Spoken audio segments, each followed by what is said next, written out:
Some are in jail,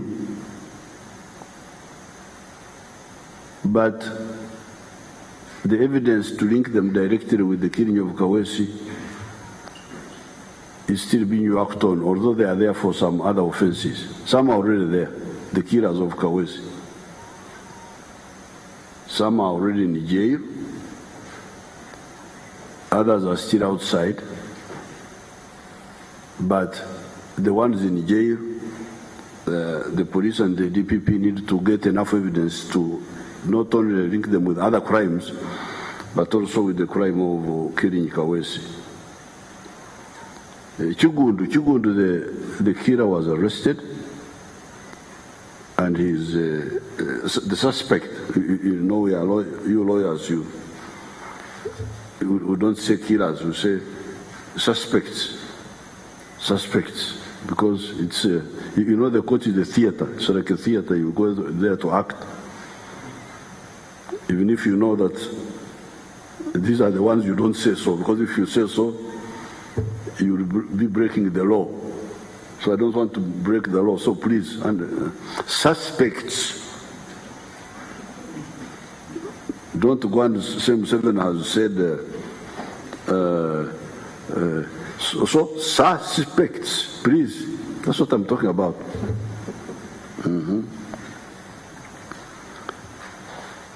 So many of these arrests have been made of these suspects and have been brought to the court, but others are still at large. Others are still at large. Like in the case of Kawesi, there are at least two or at large. What is worrying and annoying Ugandans is not just the killings. Killings sometimes happen in other countries on even bigger scale. As I mentioned in the address of last week, in the United States of America alone, the following killings have taken place in recent years according to some records. In 2015, the records show that 13,286 killings took place in the United States. 2016,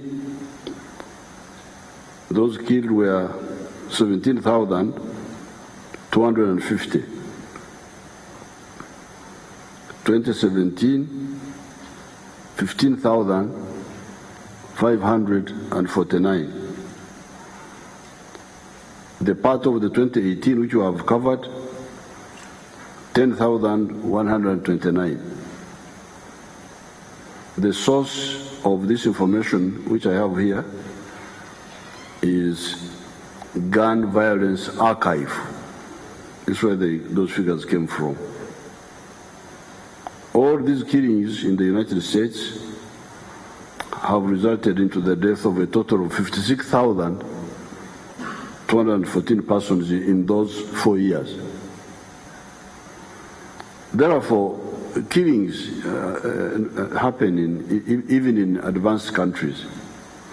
The difference, however, is that in the case of the United States of America and other developed countries, on account of modern eyes are muscle. In this case, the cameras. Modern ears are matu, listening to telephones of criminals, and modern noses smelling for explosives, etc. The perpetrators, the doers of these acts, are quickly known. This is the difference. The difference is that because of better technology, these doers are quickly known. Because of the cameras, because of these other methods, you quickly know these people. That's the difference. However, sometimes, even in those countries, the search for a criminal takes time. The example is the case of the Russian spies that were poisoned by radiation in the Salisbury area in the United Kingdom. You have been hearing that case, which was going on in the media. It took a bit of time to get to the suspects, to identify them. Even in Belgium, where criminals were springing from to commit crimes in France, the nightclub shooting, the killing of holidaymakers in southern France by driving a lorry into them, etc., etc. It took quite a bit of time to identify the culprits and hold them accountable. In my address to Parliament on the 20th of June 2018, I analyzed in detail the issues of security. I decided to address Parliament myself rather than delegating the minister to give what they call ministerial statement, because the issues of a country like Uganda, when it comes to security, should not be handled in isolation from one another. They are all linked. It is the liberation of Uganda, starting with 27 guns, the recovery of the economy, starting from a very low base of $3.84 billion, the handling of the social services, education, health, etc., in spite of that very low, very small economy at that time, the fighting of rural terrorism, i.e. COIN, ADF, UPA, Itongwa, and the handling of the 40,000 illegal guns in the hands of the cattle rustlers in Karamoja, the building of the infrastructure, i.e. the roads, the electricity, the piped water, the ICT backbone, the railway, that was so crucial for the recovery of the economy in the first place, funding the democratization of the country, i.e. the Constituent Assembly, the general elections which have taken place a number of times, local government elections, and funding the administration of the country, i.e. salaries and so on. So you must, when you are talking of security, you must talk about all those. It's not just one element of security. How do you do all this, starting with a tax collection of only Uganda shillings 5 billion in 1986 for a medium-sized country like Uganda of 93,000 square miles and with a growing population that is now 40 million? So how do you do all this? You start from zero and you must do all these things I have talked about. So when you are talking of security, please don't just talk about security. No. It is security together with all these issues.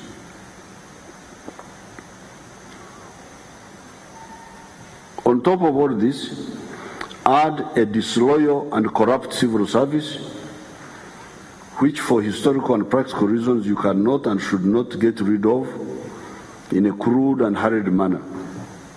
In addition, on account of coming from the different backgrounds, the National Resistance Army, the resistance councils, the colonial and post-colonial civil service, the judiciary that has its own orientation from the British system, the political class that may have a careerist orientation, etc., their ideas of budgeting may sometimes be discordant and need patience to achieve a convergence of views and action. What is remarkable, and all the actors that have been involved should congratulate themselves on, is that we have successfully covered every phase challenges notwithstanding. What were the phases and elements to handle? Liberation, economic recovery, the building of the infrastructure, the social services, education and health, democratization, parliament, local government, administration, then defense and security. How do we manage to fund all this when the government revenues were still low? The answer is prioritization. Okusosowaza, okukolatanisa, iyore in Langi.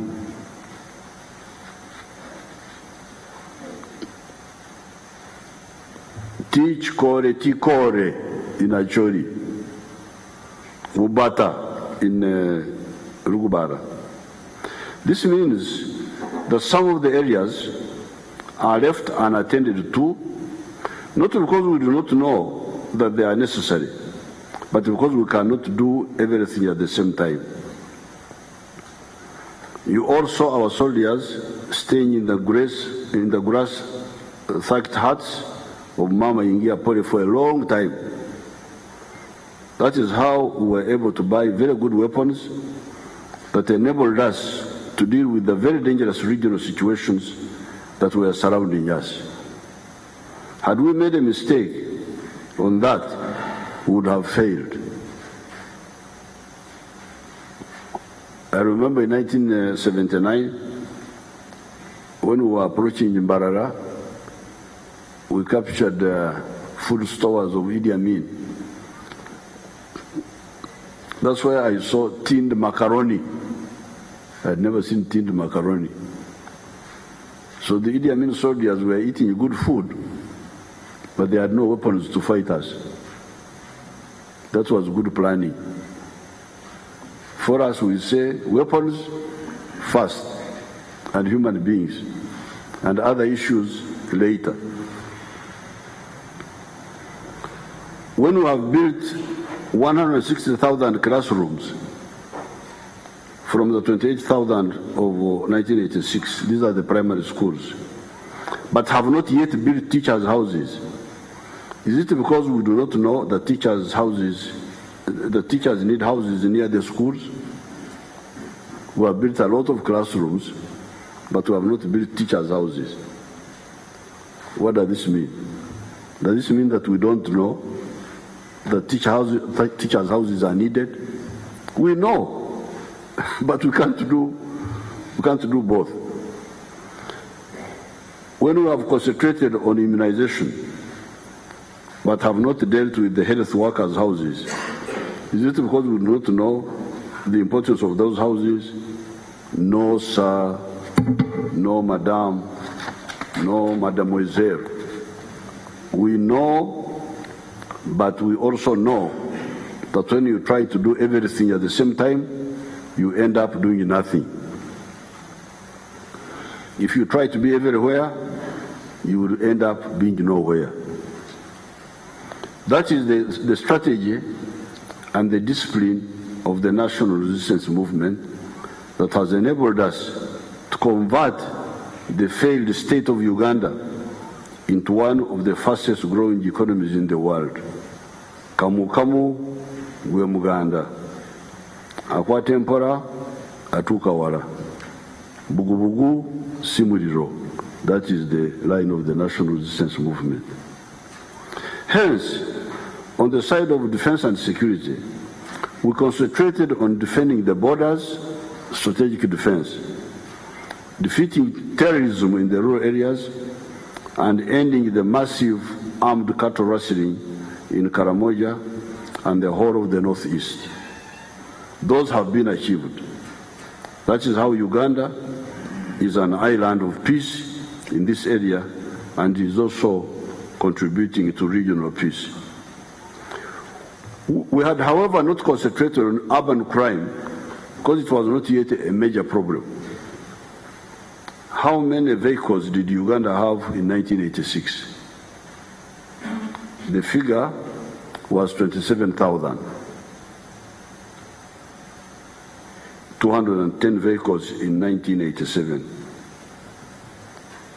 That was the number of vehicles that time, 27,000.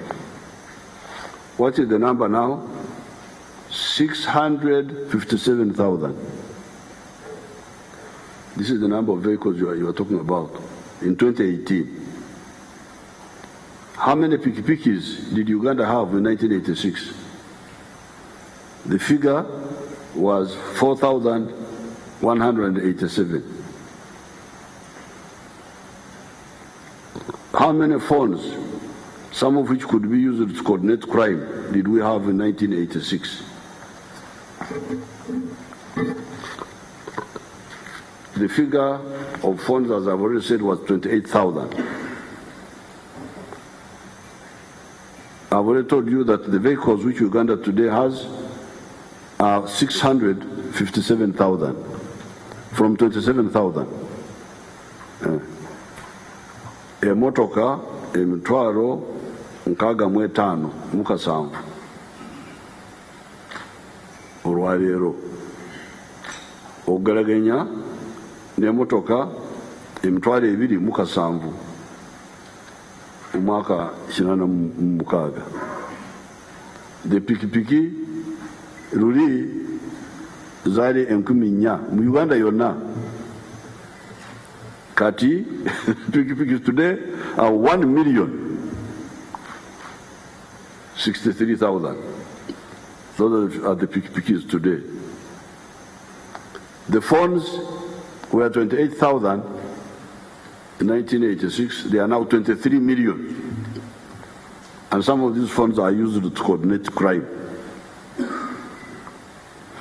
Of course, we knew that these items were growing in number.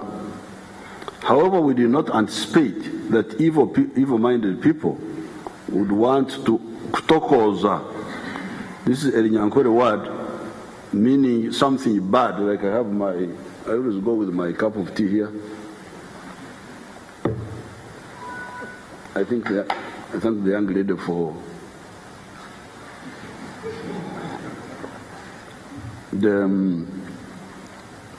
when something falls in my tea now, that's oktokora. Something good is polluted by something bad. Sometimes you can have oktokora with something which is harmless, like a leaf. If a leaf of a tree falls in, I remove it and drink my tea. But if a fly drops in, then unatupa, you throw away. So we did not anticipate that evil people would kutokoza this wealth,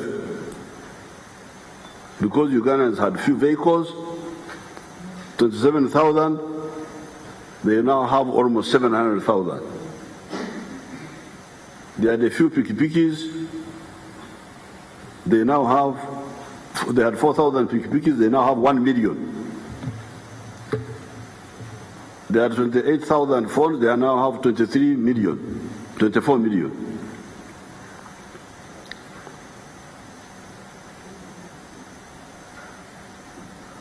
However, even if we had known that people wanted to misuse this progress, because on our side it is progress.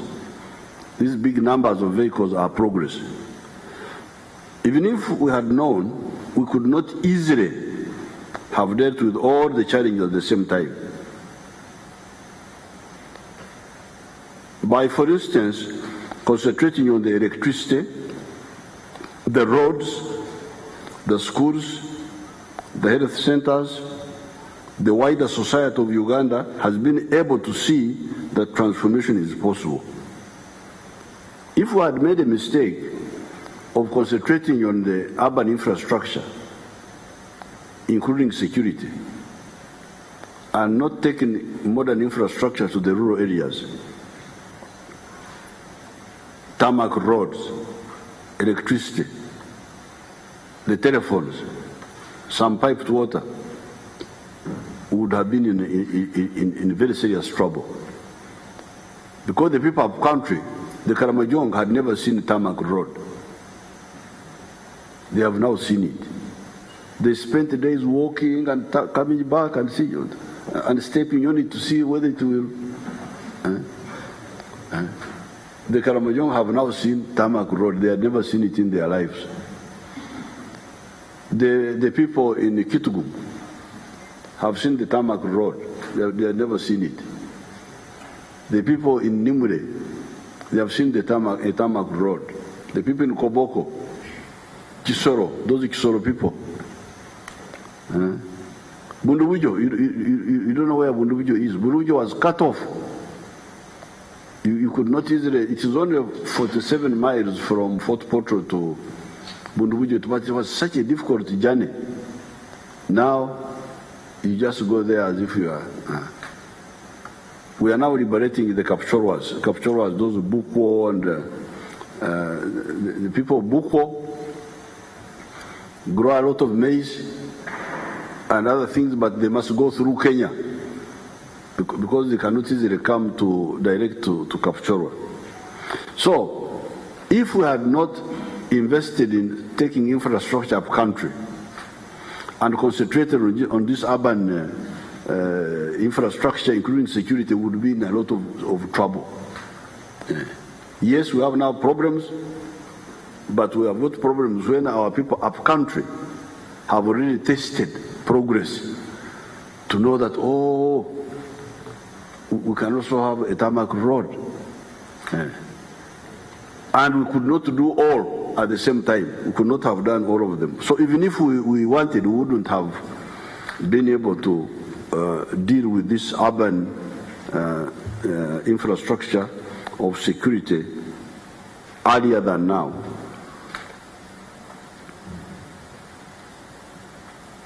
Would that have been the case if we had only concentrated on the infrastructure and the security of the towns and forgotten the countryside?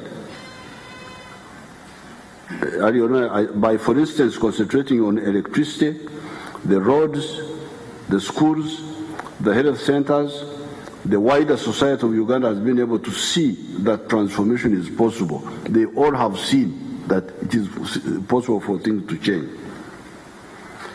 It would have been bad planning. The people in the countryside would not have known what development and modernization are about. However, since every corner of the country has seen signs of development, as I've already said, we can now intensify our work in the towns, not only in the terms of more urban roads, garbage collection, improved sewerage, etc., but also in terms of security, infrastructure, and cleanliness of the cities and towns. As usual, we always start with security. Hence my address to Parliament on the 20th of June 2018, where I laid out the 10 elements. The 10 elements of that speech are being implemented expeditiously. They are fingerprinting all the guns in Uganda. All those guns, there is a way they can get their fingerprints. And they are starting. So that when a bullet is used, we can know that it is coming from this gun. B, require every motor vehicle and every piki to have electronic number plates installed at the cost of the owner or inserted in the engine. C, ban the practice of people zooming along our roads with jacket hoods to hide their identity. And we need helmets with illuminating numbers both in front and at the back. Like the one who killed Kirumira, again they had covered their heads. This who killed Kirumira, again they had covered their heads. So, I will come to that later.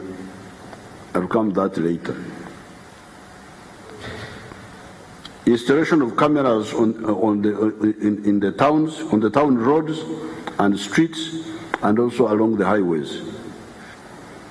having a modern forensic laboratory, speed of response, and how we quickly arrive at the scene of crime, controlling the use of UAVs and manned air vehicles, misuse of social media. Criminals use social media to threaten violence and to spread lies. Scanners to be brought in by URA so that they see smuggled goods, but they also see smuggled guns. And then the last one was our concept of defense, where we have a small army in peacetime, but supported by a large reserve. And as you heard, I called up the reserves. You will see them on the streets very soon. We have to undertake these measures to modernize our security infrastructure, because the short-sighted and their malicious accomplices thought that they could use our relaxed lifestyle. Because Ugandans you had got used to a relaxed lifestyle. The trans-night dances, where you dance the whole night. I don't know when you sleep, but that's your problem. And for me, I'm very happy. Once you're happy, you dance the whole night, jumping, throwing up your legs. That's your business. The trans-night prayers, people who pray the whole night and shout as if God is deaf. But that's their choice. They shout. That's their freedom. The chaotic driving on the roads. You guys have been having a free lifestyle.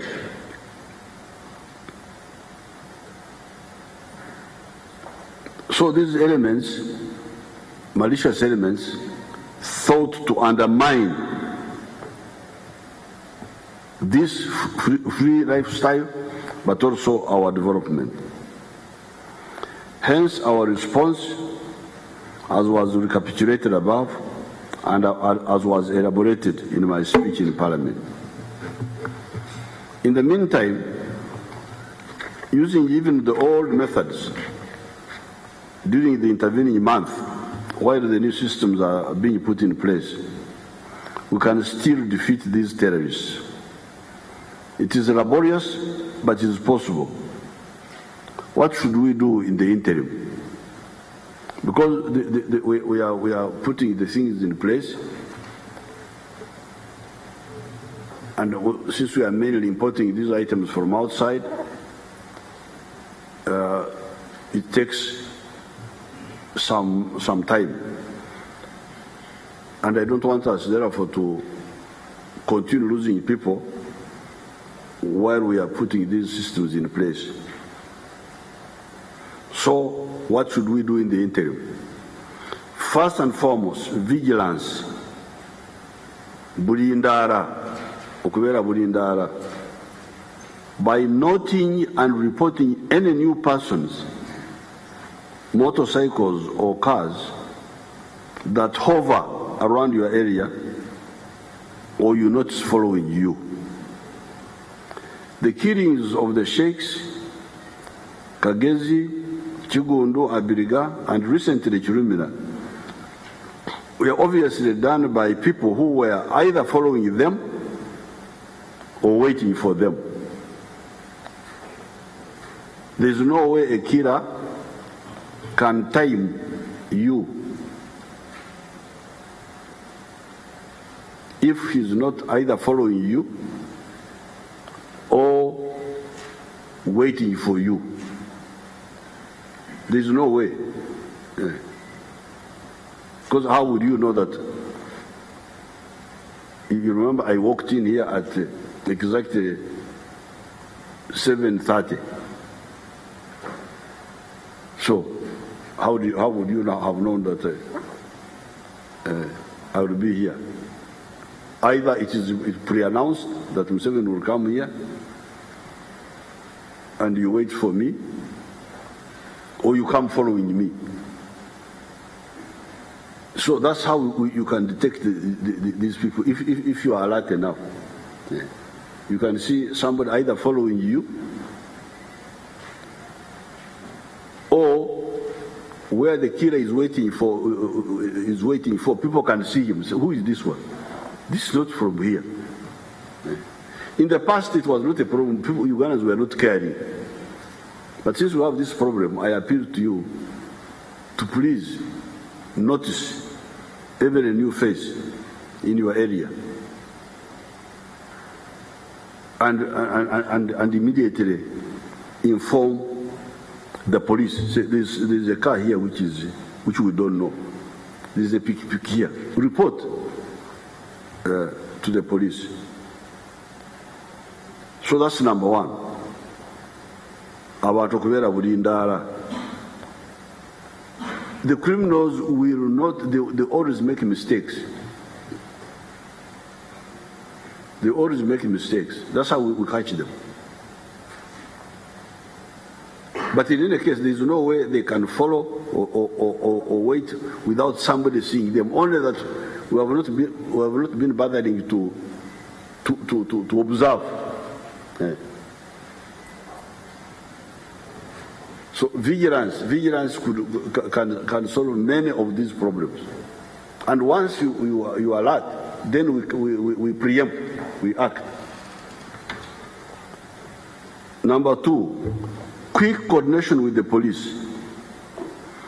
Each police station or post should have a telephone number that is known to the public in the area, that every member of the public with the phone can ring when he or she sees anything suspicious. There are police stations all over the place. They should have a number which is there all the time, a toll-free number where you ring without paying. Now, the mistake they make, when somebody sees a problem, he rings the OC because he knows the number, somebody knows the number of the OC, the command of the station. The OC is in a meeting, so the phones are off. So, when we say, when I saw, I rang the OC, but the phone was off. By that time, something bad has already happened. So instead of ringing the OC, ring the number of the police station or of the officer who is on duty. There must be that number known to all the people in the local area. You see something suspicious, you ring. Yeah. Now these policemen have been told to be on standby and move fast. Be ready with their guns, not to go to the store to start getting guns from the store. No. The group should be on standby, ready to move.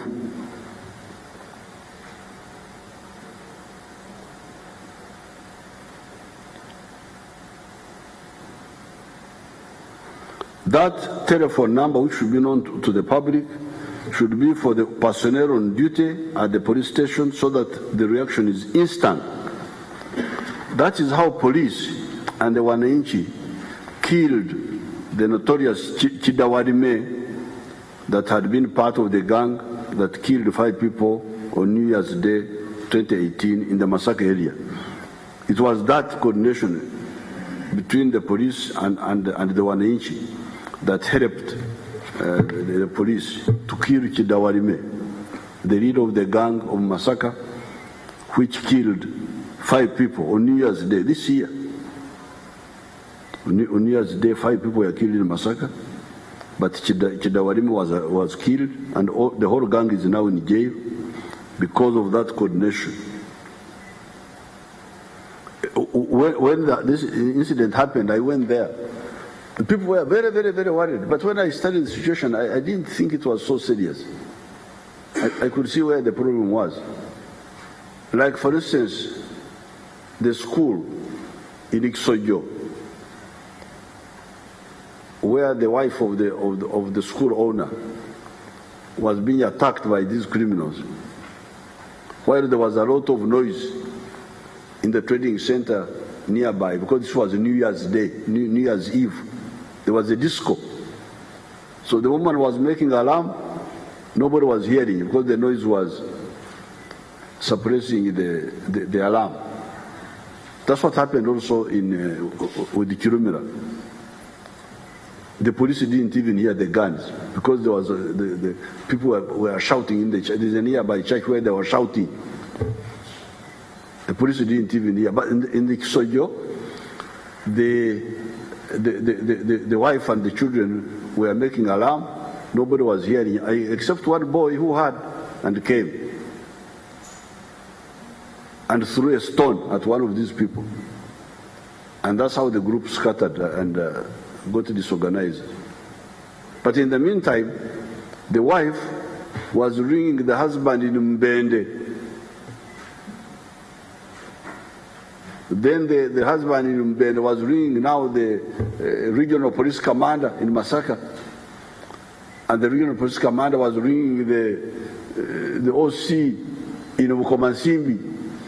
And the OC in Bukomansimbi was ringing the OC station in Kisojo. That's how they lost time. So when I went there, I said, you people, the mistake is that have a phone which is known to the public, local phone, not the Masaka, not Mbende, just the local police station. So that when I see something, I read that one, I ring that one. I don't ring Mbende and Mbende to read Masaka and don't ring private numbers. Ring the number of the, what they used to call 99 in the past. They used to call it 99. 99. Although this should be a local 99. So now, when that's how that group escaped that time. But when I went there and I criticized them, they organized. And next time, Ichidawarimi was dead because they responded fast. Number 3,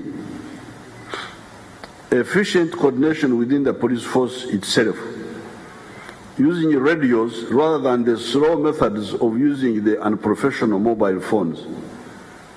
The radios alert everybody to be on the lookout for the fugitive motorcycle or car rather than a mobile phone that communicates with one person at a time. It should be the police to use the mobile phones. It should be the public. The public should be the one to use the mobile phones, but not the police, while communicating among themselves. This is another mistake also which had come up in the police force. Because they said that for us we are out of date with the freedom fighters, they introduced now mobile phones. Hello, hello, hello, hello, hello. Now, when you ring a mobile phone, you ring one person. Meanwhile, the criminal is running. We use radios. We in army and security, we use radios. Radios are enduru, like in the village. When you make enduru, the whole village hears. We in Ntungamo, when drunkards are coming back from drinking in Ntungamo, you just say, oh, say, oh, why is so-and-so? Everybody knows that so-and-so is a drunkard, and he's always making alarm. But you get up. Why is so-and-so making alarm? Is he making his usual false alarms or what? Let's go and see. So the radio informs everybody. The mobile phone informs only one person. So the police, please give up the use of phones within the force. The phones should be between the public and the police number. But the police within themselves should be the radio. But now get food day. Somebody in a vehicle number this is so everybody now goes on standby to wait for that person.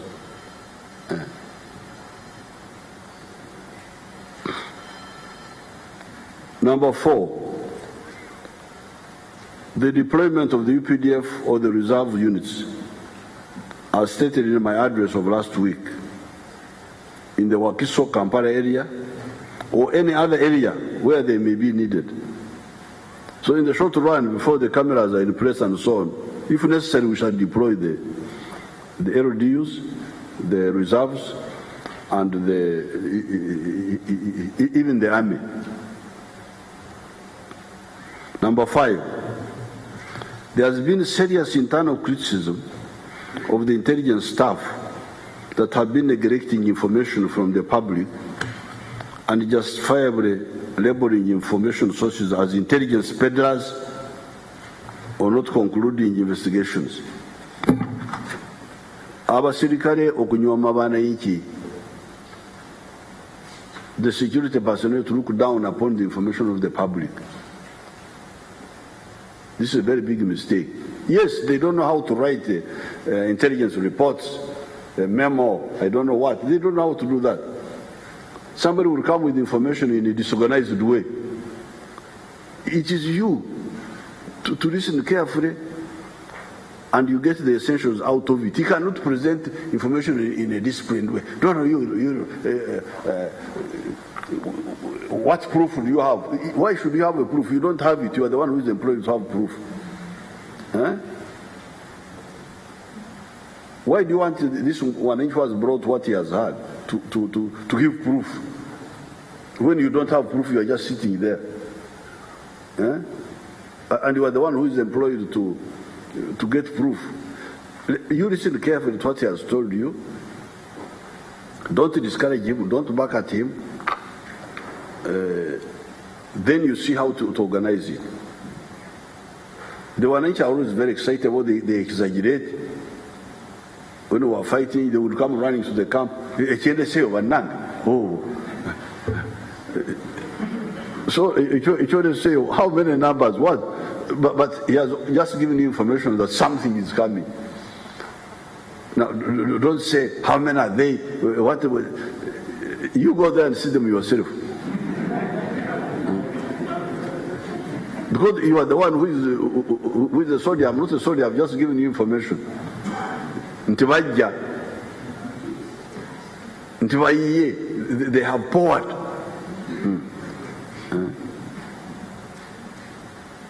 And the one which you don't even have sometimes even conclude the sentence. You just say, finish. What I have left there. It is now for you to distill, to follow on.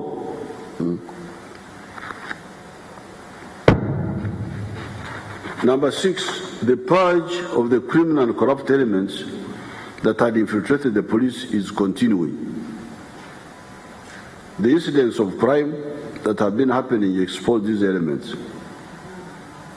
The apprehension of those criminal elements illuminates more the evil elements involved. The police force is being cleaned of them.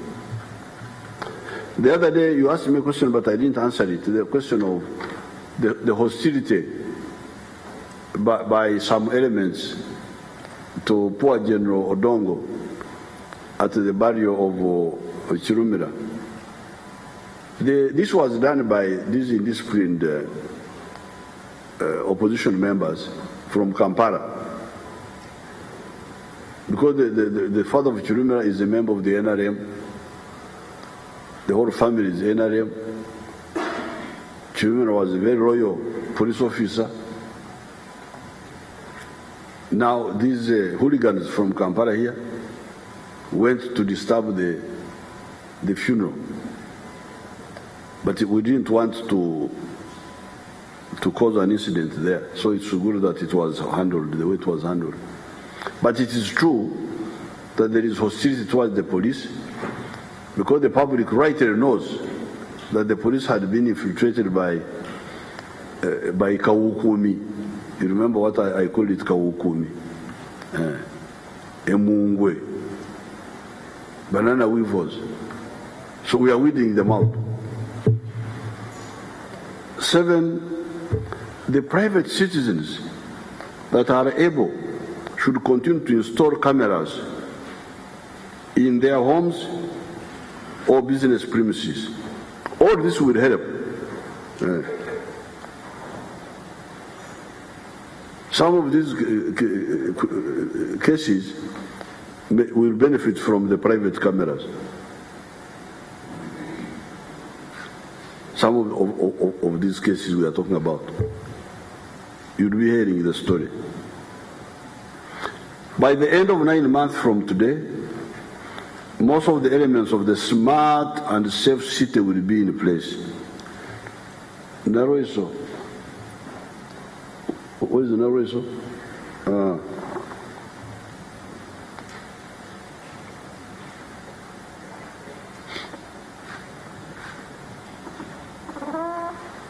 Nobody know.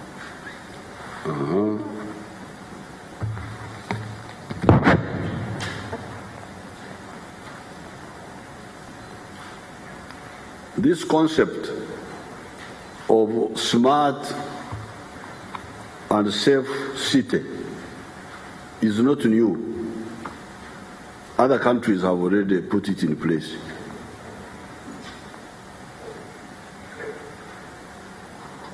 And I can assure you, in 9 months from now, Kampala will be a different city. It will be safe, cleaner, smarter.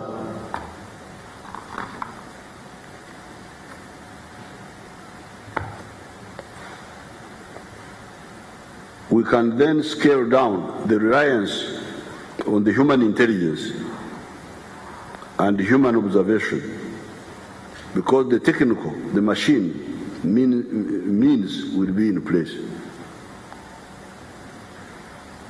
Economics-wise, the machines are cheaper than the human beings.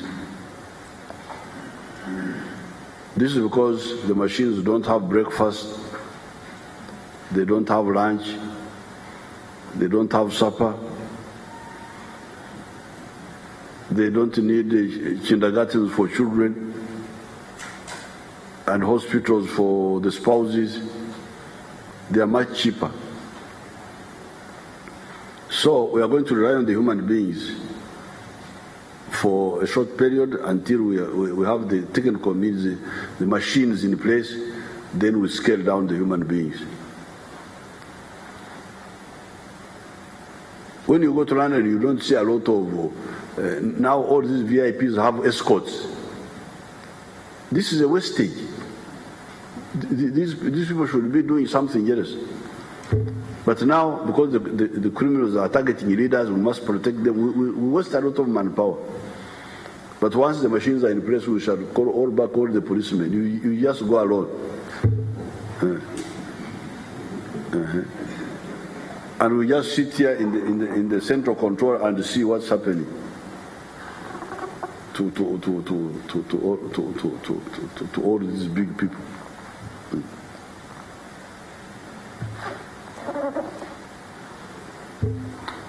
I'm annoyed and pained by this unnecessary death of Ugandans, but I am confident because we have the capacity to respond. We were able to respond and win when we had less means. Our means are much greater today. I encourage investors to assemble the cameras here so as to have more local content. The pigs that have doomed their future by shedding the blood of innocent Ugandans have only themselves to blame for their eternal damnation. With the new teams of investigations, even the old cases of murders are being exposed as to who the killers were. It says in the book of Luke chapter 12, verse 2, in quotes, there is nothing concealed that will not be disclosed, or hidden that will not be made known. What you have spoken in the dark will be heard in the daylight, and what you have whispered in the inner rooms will be proclaimed from the housetops. End of quotes. Be confident and vigilant. We are going to have safe and smart towns and cities, just as we have been able to create a network of good roads and electricity lines in the countryside. I thank you because I'm told people are worried about my long speeches.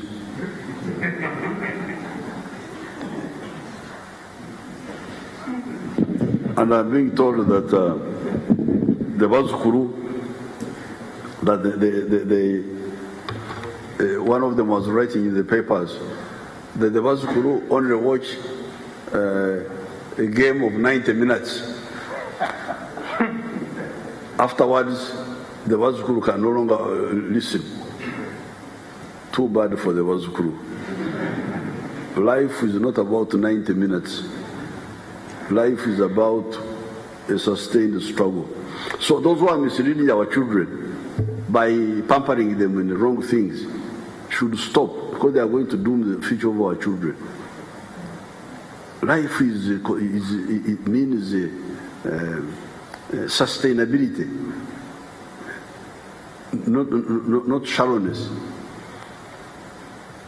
So sometimes I will make very long speeches if the subject is a long one. How will you address a long subject without making a long speech? If it is a short one like this one, I have now conformed to the standards of short and precise.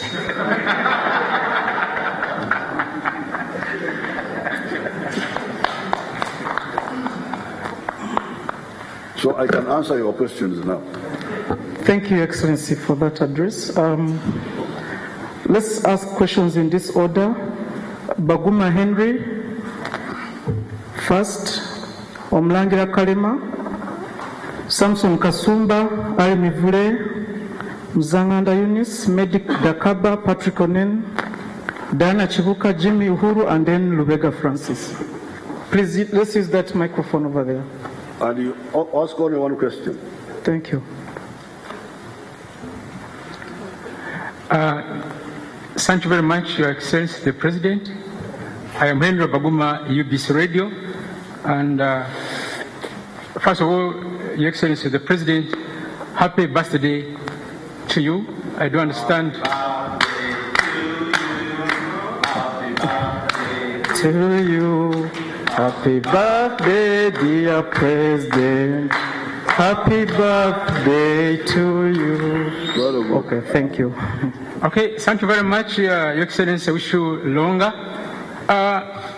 Sir, since a week ago when you addressed the country and announced the formation of local defense forces units, in which you stated that about 57 billion shillings is required for this exercise, I've been hearing media reports and public opinions is completely divided over this proposal of local defense force units. And I tend to some point agree with the views of some members. They say, why create a new force when currently we have a list of forces in this country? We have the police force, the CMI, the Criminal Investigation Department, CID, until recently crime preventers. We have now LC1, who also have a Secretary for Defense on that very committee, and LC1s are countrywide. Then you have police posts. Almost in every half a kilometer, there is a police post there throughout Uganda, even in Kampala here. Then, Mr. President, besides that, all government institutions in this country, particularly in Kampala here, have security guards, plus all big institutions and hotels. So a member of security, and I tend to agree with them possibly, why not bring all this together and empower them? retrain them, reorient them, and maybe, for example, today's presentation, go to some of those people, empower them with the money, transport, modern equipment, so that they are able to network, rather than now creating a new set of security institutions, Mr. President. Thank you very much. Okay, let me answer that one because it's very important. The LDU is not a new force.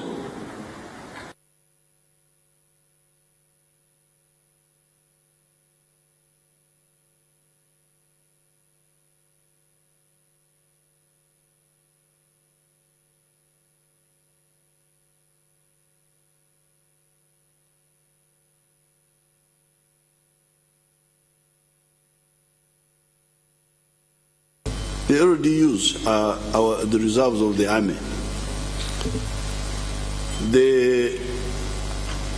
What you are talking about cannot work. The security guards of the ministries are guarding ministry buildings against theft at night, break-ins. These terrorists are not bank robbers. They are targeting soft targets, targeting civilian people where they live mainly. So how will you remove a security guard from guarding a government building and then he goes to guard Bulenga, a trading center which is on Mchana Road? How? Then what will happen to the bank, to the office? Because that office also needs to be guarded from now, break-ins and so on and so forth.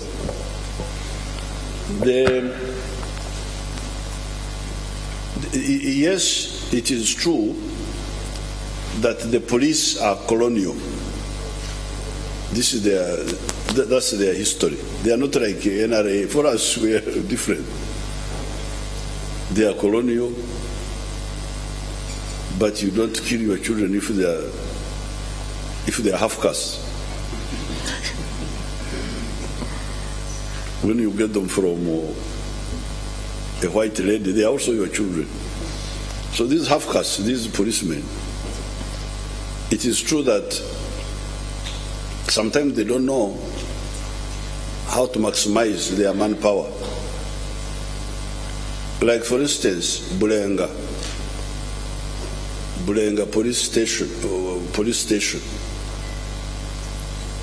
When I went there and I found the young lady there called Birabwa,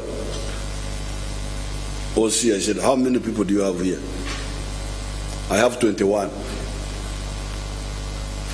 But the ones who can go and react to a problem are only 6. What happened to the others? CID cannot react. CID is there in the office. Because for him, he's waiting to spy. That is his job. There is traffic. Traffic, it looks like a nun or something like that. Putting on white and stopping vehicles. Then I don't know who. So by the time Beraba went through the number, the only people who could move and respond to an alarm were 6. You go there and ask Beraba. I've given you her free address. Now, of course I didn't want to bring in my NRA way, because my NRA way would have been say, forget about this CID, you couldn't begin at once. That would have been my NRA way. But I don't want to disrupt these policemen. That's how they were brought up, by the ones who formed the British. So, but also they may also have a point. If you remove the traffic, these people in white who look like nuns or something.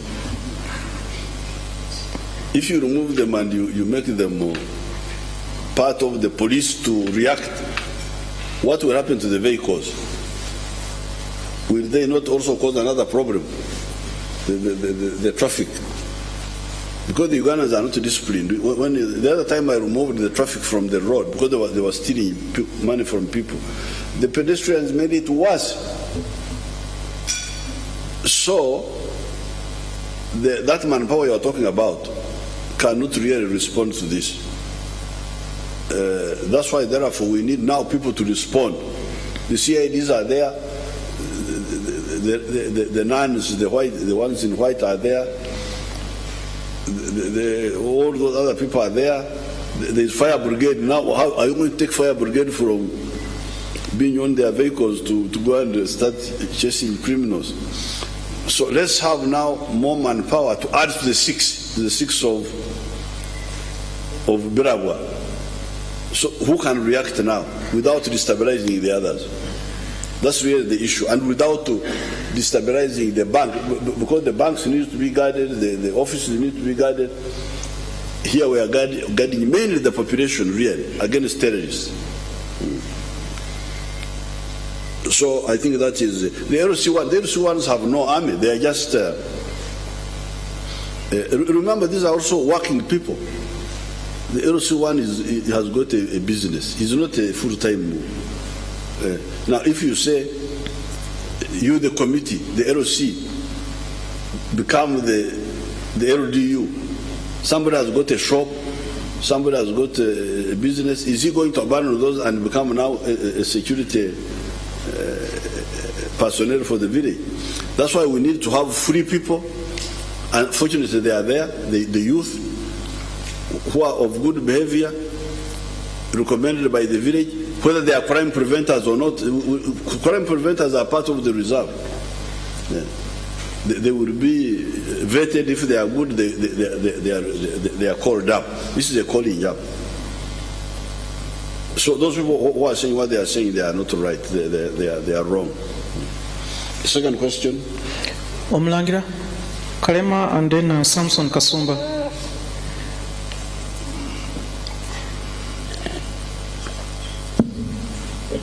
Thank you very much. My name is Omulangira Kalema from TV Africa, the first and only Pan-African TV station on the continent. Your Excellency. I think I'm going to join that. Yeah. Because I'm a Pan-Africanist. Sure. That is where you find brothers like Thomas Sankara being shown on TV Africa, brothers like General Eddie Tumwine, General Salim Saleh, General Kaguta Museveni, Kwame Nkrumah, all of them. And now, Your Excellency, recently you ordered the installation of cameras in town. And of course, the work has started. That means maybe urban crime will reduce. But when you look at around the globe, we have the most spied on cities. The first is London. Right now, as we speak, the number of crimes actually increased when you look at the years. When you look at the people who are being kidnapped to act as sex slaves in London, it's 1.5 million people a year. You go to USA, 1.8. But all these cities have cameras. Don't you think, Your Excellency, that it would be wise and, for example, to use the money that we use to buy cameras, maybe we divert that money somewhere to look at the root cause of the problems of the city Uganda? Because you've said almost 66 of the suspects have been arrested. And they've done that without cameras. So that means the cameras won't help a lot, because you've seen where they are, they're not helping them. Maybe they can help in traffic, but what about the killing? Thank you very much. No, the Omulangira Kalema is not right.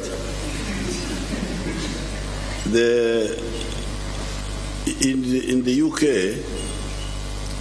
I referred to it in my speech. The crimes happen, but the criminals are identified quickly. Now that's what I'm trying to solve. I'm not going to say that because the cameras are there, therefore there will be no crime. No. They are there. I don't know whether you remember there was like, was it Boston? Boston, there was somebody who bombed something in Boston. Was it Marathon? Yes. The Pharaoh did it, but he was quickly identified. They saw the Pharaoh, they didn't know his name, but they took his picture, because now we have your pictures in the central computer system. Is it NIRA? NIRA, they have all your pictures. So if something like that happens, we quickly put you in the computer and know who you are. Okay, we have not stopped the crime, but we have identified you quickly. And because we have identified you, we can stop. And for us here, because our people have a different mentality. In Europe, the one who shot people in Paris, these are Islamic fundamentalists. They want to die. They come knowing that I'm going to die. Some blow themselves up, happily and voluntarily, because they are under illusion that they are going to heaven, but in fact I think they are going nearby here. But our people, their mentality is different. They want to kill, but not to be killed. They don't want to die, the Africans. They don't want to do things. So for us, the identification is very, very powerful. It's very powerful because the Arabs and the other groups, they don't care whether they are identified or not. The only thing he cares about is that he should not be identified before he has killed. But for us, our people don't want to be identified at all. They want to do bad things, and then so our identification capacity has got a very big deterrent capacity. Once they know, they will not act. In Europe and especially in the Middle East, things are a bit different because there are people who will do things even if they know that they will be known, and in fact they want to be known. Number 3. Kasumba. Now about the root causes, we shall handle the root causes also. We shall handle the root causes, and we shall handle them better when there is total peace in the country. Happy birthday again, Your Excellency. You spoke about disloyalty and corruption, and it is true that your Minister of Ethics and Integrity has said publicly that it's very difficult to see you and it requires money. And again, some family members of those that he just mentioned that were slain are saying that they were trying to see you and failed to see you. I'd like you to comment on that. And again, some voices are saying that part of what is happening in the country security-wise is connected to a neighboring country. And members of families of some sections of the population are worried about where our relationship is, and they even fear to host some visitors because they don't know where that stands. I would like to hear your comment on the two, Your Excellency. Thank you very much. The corruption, repeat, what was your question? Your Excellency, the Minister of Ethics has suggested that it is very difficult to see you and that it requires money. So in the sense... I see. Mm-hmm. So in the sense that there are individuals who have key information and they don't have the money and can't access you, how do they deal with that? Well, I will look for the Minister of Ethics. And I would happily you will happily get information about these ones who rent me, because it seems I'm rented now. People will not come to see me unless they pay money. And once I get evidence, I will act on them, as I have done. You know very well what we have been doing. We worked, the people in the Ministry of Finance who are taking bribes, they are in the courts. The URM people, the ones in the Ministry of Internal Affairs, Immigration, they are really endangered. Now, about whether these killers are coming from anywhere, anybody country, we shall find out. For us, we know we are very patient. We don't panic. You don't remove a jigger by cutting off the toe. No. When a jigger enters a toe, the whole leg itches. But you must be patient, and you go for the jigger without damaging the tissue. Because like these border borders, one could panic and say, we ban the border borders, or we do. No. We are not going to ban the border borders. We are not going to restrict them. We shall work patiently and get the jigger. There is a jigger which has entered so you handle the jigger in two ways. You remove the one which has entered already patiently without damaging the organ, and then you disinfect the whole area so that all the jiggers die. So that's what we are doing now. We are in a jigger operation. Jigger operation. Jigger Mvunza operation. Remove the one which has entered carefully without damaging the. We are going to remove this jigger from the border because they have entered the jigger has entered the border borders. They think that we shall panic and then round up all the border borders and ban them. No. Sorry. We were in the bush for 5 years. We fought for 8 years. Patience is part of our doctrine. We shall get these jiggers. The jiggers, the ones in the body, in the toe, and the ones around, you will see. Remove this one, disinfect the others. Okay? You have got the story of the jiggers?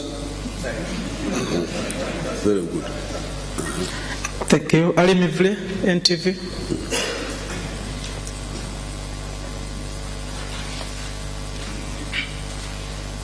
Because you see, they think that we can panic. No, because roadblocks. What? No. Have you seen any roadblock? No. Because these are nothing. Their only thing is concealment. So I'm not going to inconvenience people, roadblocks. I don't know. No. Let's go slowly. We shall get the jiggers.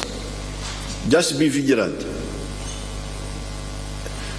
You see, let me tell you the story of massacre, the Chidawarime. Sit down, you young man.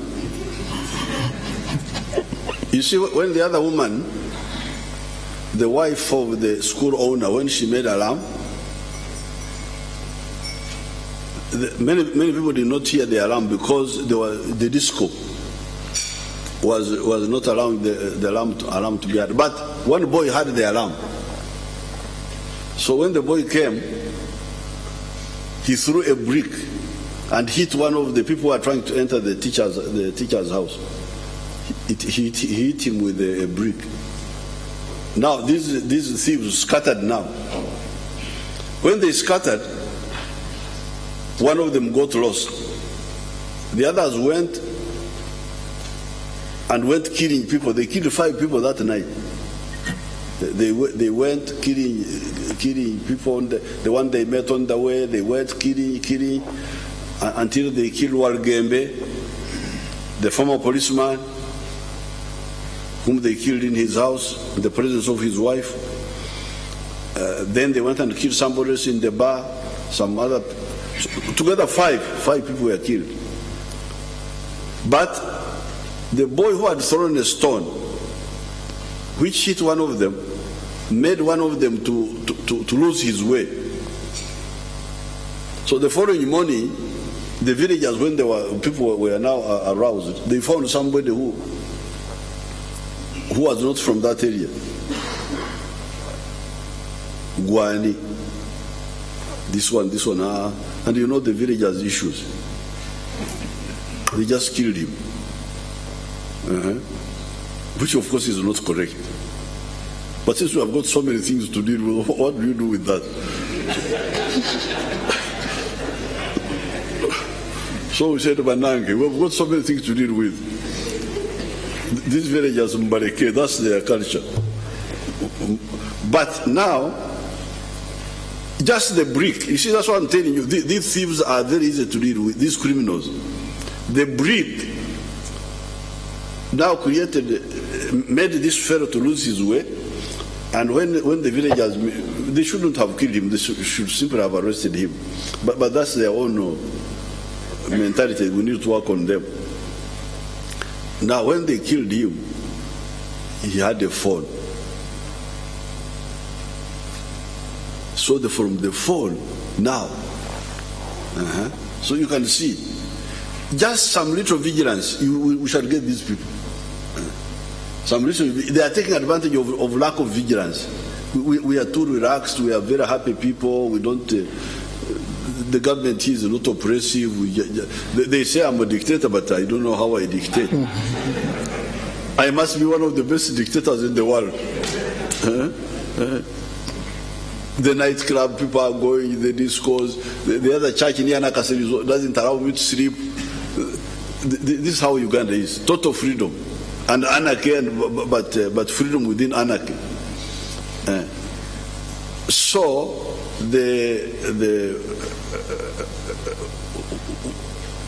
we shall not panic, we shall not interfere with people's freedom, but we shall get these people.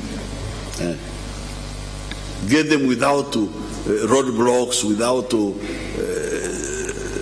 banning borders. No, we shall get them. Okay? This is the third one or the fourth one? That's fourth. Yes, Your Excellency. My name is Ali Mivule from NTV. My question is about the role of keeping law and order in the country. Ordinarily, the army would come in and beef up the police if things got out of hand. But of recent times, we've seen the army coming in even the army coming in even before the police. The recent incident being that in Kamocha, where a group of youths had a meeting, and it was the red top that came in first.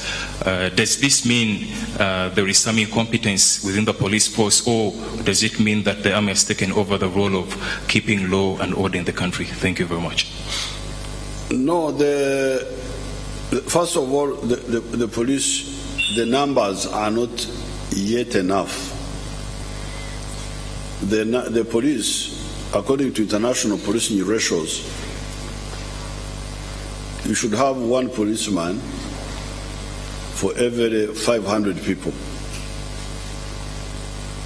So with a population of 40 million, we should be having a police force of 80,000 now. But the police force is still at 43,000. Because of the issue of the budget, you see, remember, that's why when I'm discussing these issues, I always link all this with the recovery, economic recovery of Uganda. Uganda is recovering. So what can we afford in terms of budget? So because we don't have enough manpower in the police, that's why sometimes we use the army to help the police. I don't know about the details of Kamocha. I have not followed those. But really, the police is the one which leads, but the army can always help. And of course, the NRA has the history of fighting for the people. So we are not careerist soldiers that we are there waiting for. If an NRA person is passing and he sees a problem going on, he's not going to wait. We are not mercenary soldiers of salary and jobs. No, we are freedom fighters. You think you are going to beat a woman and the NRA soldier is passing and leave you that is waiting for the police? He will deal with you there and then. Then you will sort out the legality later on. But besides, the law, or even the law of Uganda, which is says that when you are that even ordinary people can apprehend a criminal, even ordinary people, civilians, if they see somebody committing a crime, they are not going to wait for the police they will apprehend you, ordinary people. So don't mix up the issues. I need to know what happened in Kamocha because I have not been told. But for instance, in Arua, where I was, because there I was there also, Nangenariwo. The SFC, who have nothing to do with the police work, their job is to fight. The job of SFC is to fight, directly under the orders of the president. So, but also when they are not fighting, to guard this character called president. A few of them, they are the ones who guard. They are not many. Those who guard are very few. But the main job of SFC is to fight, to back up the army, to be the reserve of the army. So that time when that small group who escorted the president, when these fellows were misbehaving, they first deposited the president at the helicopter place, say, okay, you go, bye-bye. Then they went back to help the police in the town. They went back to help the police because to help the police. Now, what was the problem? The police were there, but these people went back to help, and they helped. Otherwise, a lot of people would have died in Arua. Okay, the fifth question. Mzanganda Yunus.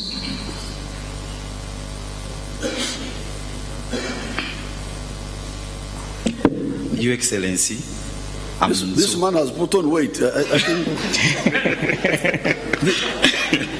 it seems being a journalist in Uganda is not bad business these days.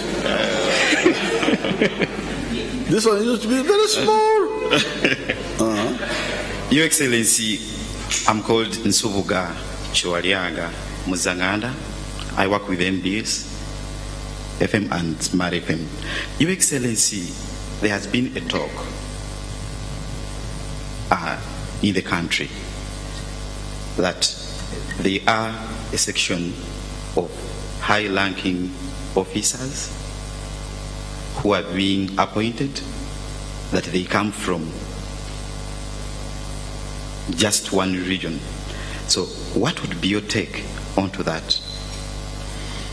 That high officials? Yes, high-ranking officers of both in institutions and also security institutions. Okay, let's look at the institution. Thank you very much. Well, I am president of Uganda. So, like if I look at the president's office, the permanent secretary office of the president, a man called Mitara. I heard that he comes from Rwaikitura. Didn't I hear that Mitara comes from Rwaikitura? Muzanganda. Na uli akonto msaja gobeta Mitara asuka Rwaikitura. Wali umulideko? Kati wetuva kwa Mitara, head of civil service, permanent secretary, office of the president, secretary to the cabinet, Anyada Komulala, Deborah Katuramu. This is the one who is there now.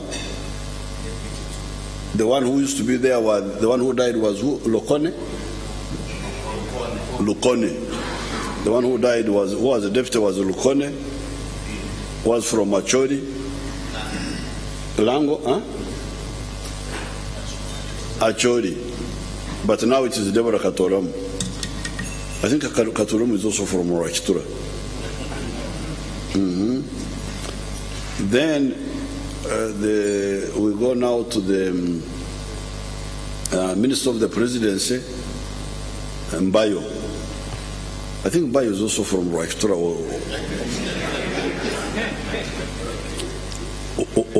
or nearby there. Then we go to the PPS. PPS is Moreka Mukama. That one also I think comes from near Rwaikitura there. So when you go by institution by institution, I don't have time to go institution by institution. You will really be embarrassed. But I will get time and audit the PPS to the vice president. What is his name? With the PPS, Museveni, to the vice president. So all those positions are there. They are known. I don't think that it makes much sense. For army it is army and police. The entry point is that we recruit from all districts equally. This is the entry point. By quota. One day I went to Ajumani and I found there people quarreling that they had not been able to fulfill their quota because many of the children who came to be recruited had a problem of hepatitis because they checked, but they knew their quota. So I told them, you go and bring others so that they are screened, so that they take up their quota. So once you join, then the progression is by course and promotion exams. So I think Muzanganda, your information is defective. I don't think it is correct. Number 6. Ahmed Dakaba.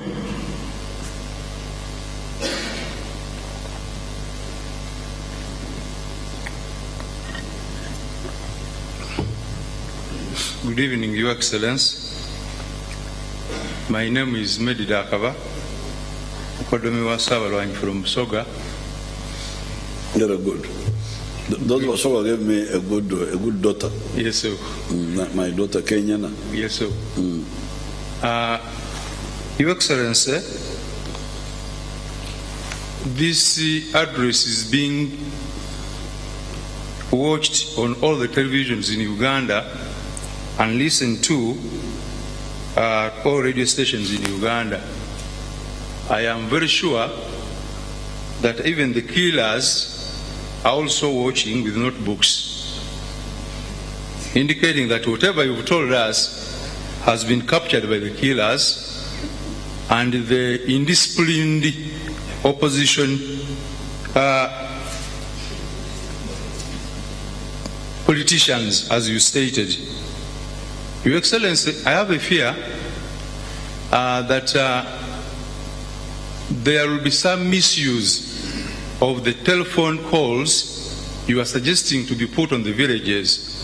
For example, there might be an incident in village A, but to confuse the police, these killers, I have a belief that they might confuse the police by telling them that there is an incident in point B, which might not be true, for their own reasons, to confuse the police. How are you going to handle that?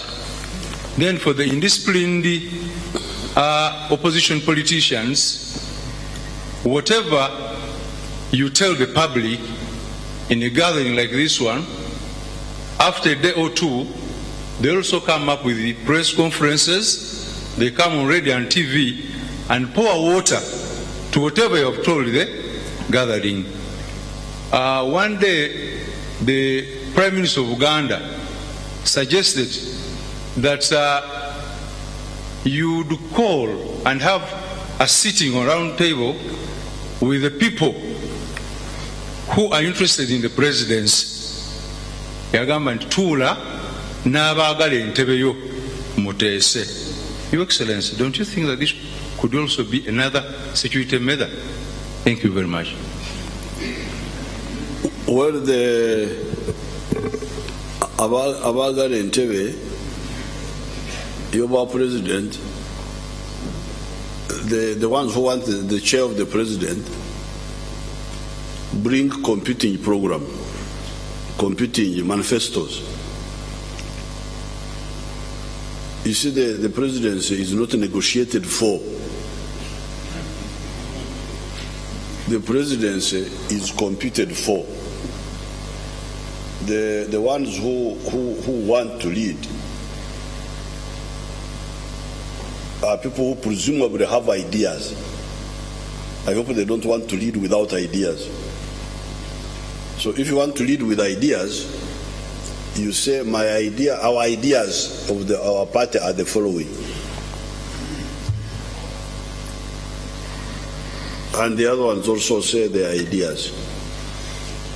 And then you go to the public, you look for the votes. When you win, you want to implement your ideas. Now, if the other parties are now convinced, because we won, we don't need a coalition, we have enough numbers, we don't need a coalition to implement our ideas, so, okay, we can discuss with the other parties, but the discussion will have to be about how to compete peacefully. It cannot be how to run the country together, because our ideas may not be the same. But maybe if the other groups have changed their ideas, they want to support our ideas. Because for our principles are patriotism, Pan-Africanism,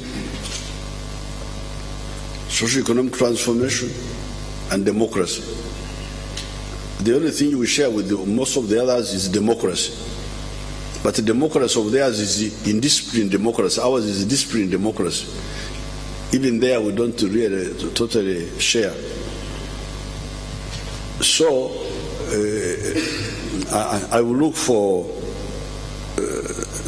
His Highness the Kabaka, so that he tells me what that category of his was saying.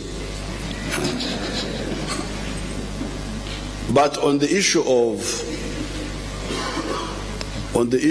those people misusing the lines, you know, our machines have intelligence. When you ring and you give a false alarm intentionally, that phone of yours can be traced. Who rang this phone? And we shall ask you, why did you misinform the police? What did you want to do? And that's why we want to improve the technology. It is very easy, it is very possible to trace those who misuse the electronic systems of the country. So I wouldn't worry about that. They may try it, but they will be identified and punished. Number 7. Number 7 will be, let's have a Lady Diana Chibuka, then Patrick Onen.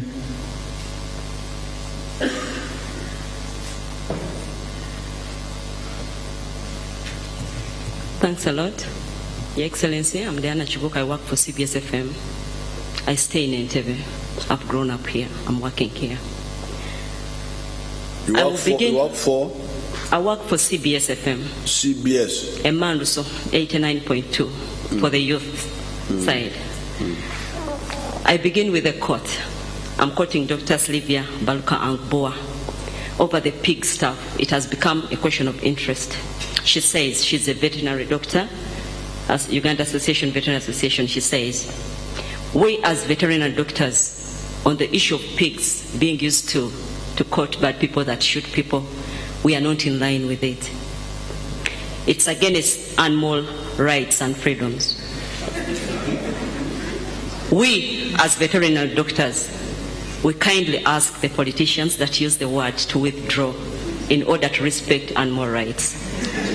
I don't know what you think about it, but that's her message. I've always been going to her for coverage. And every time she would begin a story, she would begin with that quote. Oh. So today I'm chanced here. I think I'm delivering her message over to you direct. What is her name? She's called Dr. Sylvia Angboa Baruka. Angboa? Angboa. Oh. So she's saying she's not comfortable with that. Pigs killing people, maybe something else could be chosen. Well, I think Dr. Angboa, thank you, Sylvia Kivuka. You go and sit. You're finished? No. So that was a quotation. I just brought it to your attention, a message. Can I deal with that one first? Okay, please. Before I forget. You see, Dr. Angboa may not have the right to interfere with my religious freedom. Because that quote is not from me, it's from Jesus himself. Jesus said, "Thou shalt not put your pearls before pigs, lest they trample on them." Temusanga ebyemiwendo byammwe omumaso g'embizi, because I don't remember the Uganda conclusion, but in Runyankore it says, mutarete ebyemiwendo byanyu omwisho g'empunu. So that's what I was quoting, that's what I'm quoting. And what Jesus meant was, don't put valuable things before people who don't appreciate value. And in this case, people who kill people. See, the NRM is expert in using guns. I don't think there are few organizations in the world who can use guns as well as UPDF. But we never kill people extrajudicially. And the record is there. I have been carrying guns for the last 47 years. But we have never shot a person in his home. We have never shot a non-combatant. So these are pigs. And you should tell Angboa that according to the Bible, I call them pigs. Gendo Mugambi, Angboa. Thank you. I will smartly deliver the message back to her. Then my question is, all the time these incidences of security come on board, the first thing, police. In fact, you began with the police. When you look at security channels down to the local government, we are looking at the RDCs chairing security meetings at the district level. And they say, we are in charge of security at the district level. And in fact, they chair those meetings. Why then, when it comes to point fingers, Why are we leaving out the RDCs? And then we are looking at police. These guys chair the meetings. They give orders to the DPCs at the district level. But when things go worse, we are not seeing a tap onto the RDCs. Mr. President, can I get a clarification over that? Thank you. Okay, thank you, Chibuka. Na Chibuka or Chibuka? I'm called Chibuka. Chibuka, okay. Yes. So, thank you. Now, the reason why the RDC, yes, she could be responsible, but she's a coordinator. She's a coordinator of Amasiga in his or her district. Amasiga, the different pillars. She's chairing the intelligence, the police, the prisons, the army in the area. They all sit in that committee of hers or his. But each one is responsible for their area. You cannot say that because the RDC is the chairperson of the district committee, if somebody escapes from prison, that it is her fault. Because she's not the commandant of the prison. She's just a coordinator. The one who is responsible for the security of the prison is the prison commandant. You cannot blame if something goes wrong in the barracks, where there is a commanding officer, and then you say, you RDC, because you are chairperson of the district committee, you are blamed for what happened in the barracks. She's just a coordinator. She can come in if there is a sustained problem. And remember, these problems are not really sustained. They just come like what? And you may find that the problem is not confined to the local area. Like these people who come on pikipikis to kill people in Kawanda, where they killed Abiriga, or in Bulenga. They may not have come from even that area. They may be coming from very far. So that's why I don't think it is correct to put so much. They are just coordinators at the district level. But maybe if the problem goes on for a long time, that's when now he needs to come in and mobilize and so on and be involved. But otherwise, I don't think it's fair to blame them. Number 8. Patrick Onen.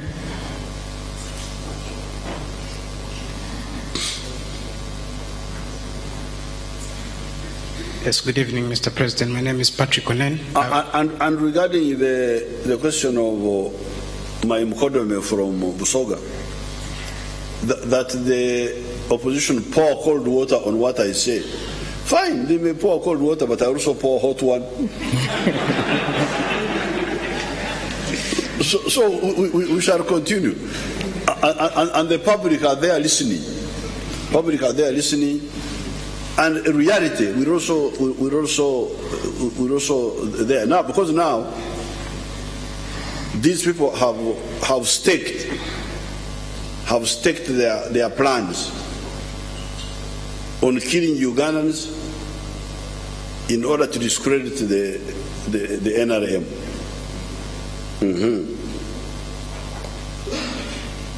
And we are going to defeat them. And we are going to defeat them when they have already shown that they are bankrupt, that they are pigs. So their situation will end up worse politically. Because we are here, they think that by killing people, they think that we shall be cowed or what, I don't know what they think. We are going to defeat them. They have already shown that they are criminals. They are people who are bankrupt ideologically. Why don't we kill people? Why don't NRM kill people? We don't. All the enemies who fight us, except in war, that's when we may kill somebody. But to go and shoot somebody in his house, coming back from work, we have never done it. Because it is, when you have this power of the gun, which you are given to you by God, you are an agent of God here on earth. When you misuse it, you are abusing the power God gave you, the opportunity which God gave you. And that's why the NRM, the NRA, the UPDF, we never, and if any of our people does that, we go for him, put him on a firing squad. So, the opposition may pour cold water, we shall pour hot one, but in the end, reality on the ground will prove who is right and who is wrong.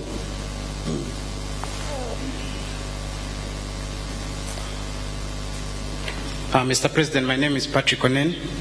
First of all, I wouldn't want to call the killers pigs because I personally enjoy pigs. Maybe you can call them jiggers. But my question is, could our borders be very porous that maybe these killers, when they come into Kampala, for example, they commit these crimes, that they find their way out of the country? Because I believe if there were a gang that operates within the country, maybe the security agencies would have caught them because they use the same methods of killing. And then my question on the cameras is, who is going to be in charge of these cameras? Because we also know that overexposure of people will maybe lead to violations of rights. So will it be police, or are you going to contract somebody else to handle these cameras? Thank you. No, the cameras will be under the police. And what overexposure is there? You are not naked on the streets. You are walking, going to buy something. You are driving. So what are you, like I'm seeing you now, how are you exposed? Or how am I exposed? Because you say I'm seated here, you are seated there. We are not in the cameras are not in people's bedrooms. They are not in people's sitting rooms. They are in the public, on the streets and on the highway. So they are only for security. Don't vandalize. Like the other day there was a blackout of electricity. Now later on I heard that a power line somewhere in Mitiani is it, which was vandalized, had fallen down or something like that.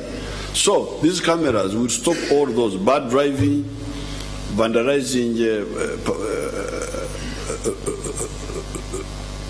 electricity lights, vandalizing the road furniture. That's what they are for. Now, on the issue of the porous borders, yes, the borders are porous. They are porous, and there's even free movement of people in East Africa. But if we strengthen our internal system, because for instance, I don't know where you came from. You come from wherever you came from. But once you are here, I have systems to control you. If you try to make trouble here, I will quickly, my people will quickly know, oh, this is the one who is trying to make trouble. And they will deal with you. So people coming, they can come from wherever they come. But if our system here is very strong, if anybody tries to do bad things, we shall get him here. In the rural areas, the last time ADF came was in 2007, just before Chogom. They came and entered Semrik Park. There were 100, and within 2 weeks, 87 of them were killed and they remained here. Only 13 went back. So being porous is not a problem. You can come in, but you shouldn't go back if you come in a bad way. Now, in the rural areas, we did that because we have perfected our capacity in the rural areas. First of all, as I said in my speech here, the rural area is different from the town. You walk through the grass, we see where you have stepped, we have got other means of surveillance, we can easily locate you in the bush. That's why the terrorists can no longer use the bush. They cannot even use Mount Elgon, Mount Renzori, which is very difficult terrain, but we are very strong there. That's why their last way of hiding is here in the town. Just hiding in the borders and it is the last resort where they think they can do some damage. So being porous is not a problem. It can be porous, but where do you end up? Where you end up should be in the rural areas. They can no longer end there. Certainly not if they are armed. We want to do the same for the towns. Two final ones or what? Okay, two final questions. Lubega Francis Sapienza and Kasem Kaira, Azam TV.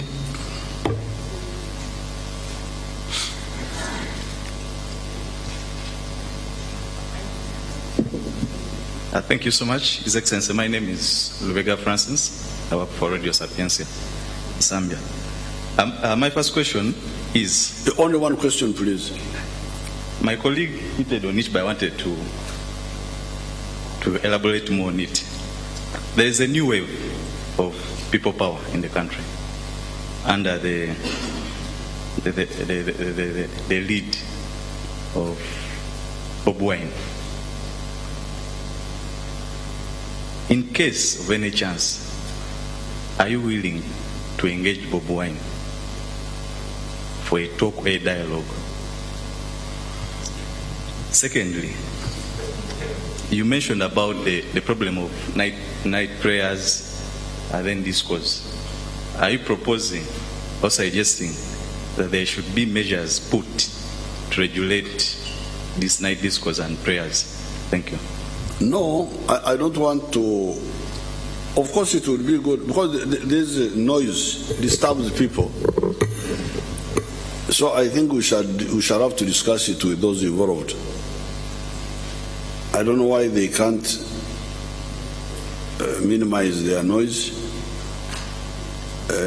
But for me, when I'm insisting on cameras, because cameras can see whether there's noise or not.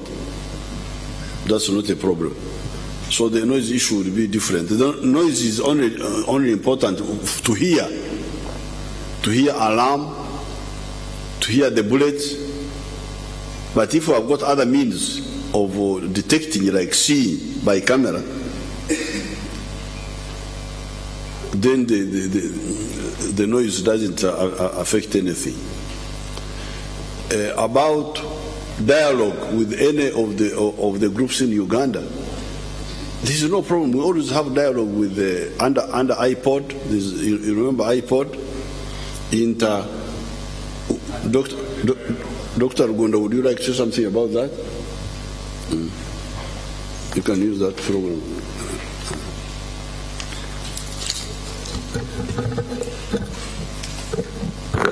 Your Excellency, President, colleagues, Inter-party IPOD is a team of parties which are represented in Parliament.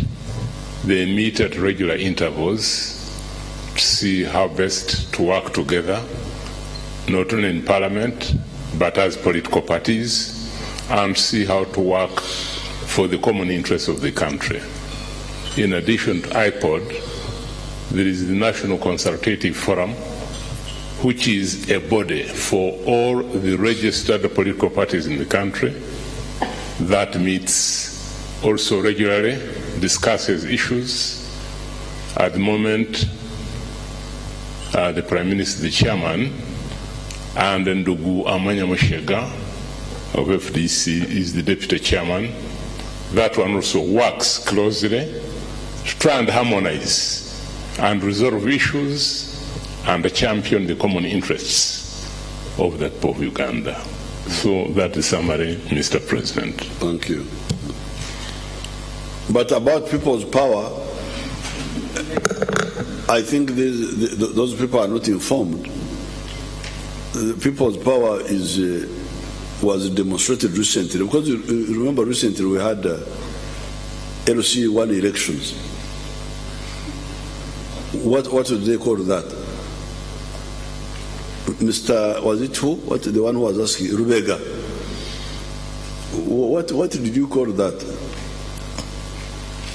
You know, the millions who turned out in every village, 58,000 villages. Was it 54,000? They said 54,000. I don't know where the others did to vote, because the villages are supposed to be 61,000. And that was massive people's power. This is just recently. It was in June, wasn't it? The LC ones were in June. Was this June or May? When were they? June or May? In July, actually, Your Excellency. July. So, I think that was real people's power, because they turned out by the millions and voted openly, not hiding behind the vote papers, in flesh. So if you are looking for people's power, I thought you saw it. But in case you are in doubt, you wait another chance. Your